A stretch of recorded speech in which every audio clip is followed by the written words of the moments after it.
సంజన దొంగతనాలు లిమిట్ దాటిపోతున్నాయి అని నాకైతే అనిపిస్తోంది. అండ్ నాకేమనిపించిందంటే ఇన్ కేస్ ఒకవేళ సంజన ఇండస్ట్రీలోకి గనక వెళ్ళకపోయినట్టయితే బయట ఖచ్చితంగా జేబు దొంగ అయ్యి ఈ పాటికి ఏ చెంచలగూడ పోలీస్ జైల్లోనో లేదంటే రాజమండ్రి సెంట్రల్ జైల్లోనో ఉండేదేమో అనిపించింది నాకు. అంటే అది గేమ్ కోసం అన్న ఫీల్ రావట్లే అసలు. ఆవిడ నేచరే అది అన్న కైండ్ ఆఫ్ ఫీల్ వస్తోంది. అంటే మరి ప్రతిదానికి కాన్స్టెంట్‌గా అదే పని చేస్తూ ఉండేసరికి డెఫినిట్‌గా చాలా ఇరిటేషన్ అయితే వస్తోంది.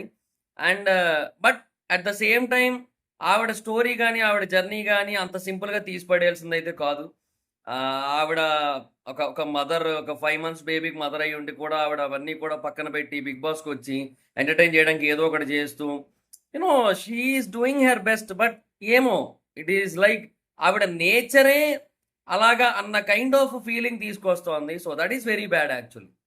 సో, అదైతే మాత్రం కరెక్ట్ కాదు. సో, నాకు ఆవిడ ఆపేస్తే బెటర్. అంటే సాటర్‌డే ఎపిసోడ్ కూడా అయిపోయింది. నాగార్జున గారు కూడా కొంచెం గట్టిగానే చెప్పారంట సంజన గారికి, మిగతా వాళ్ళకి దొంగతనాల కోసం. సో, ఇంక దొంగతనాలు ఆగిపోవచ్చని అనుకుంటున్నాను నేనైతే మాత్రం. సో, మరి మీరేమనుకుంటున్నారు? సంజన దొంగతనాలు రైట్ అనుకుంటున్నారా? మితిమీరిపోతున్నాయి అనుకుంటున్నారా? కింద కామెంట్ సెక్షన్‌లో చెప్పండి. ఇలాంటి మరిన్ని బిగ్ బాస్ వీడియోస్ కోసం మన ఛానెల్‌ని ఇప్పుడే సబ్స్క్రైబ్ చేసుకొని బెల్ ఐకాన్ క్లిక్ చేసి ఆల్‌లో పెట్టుకోండి.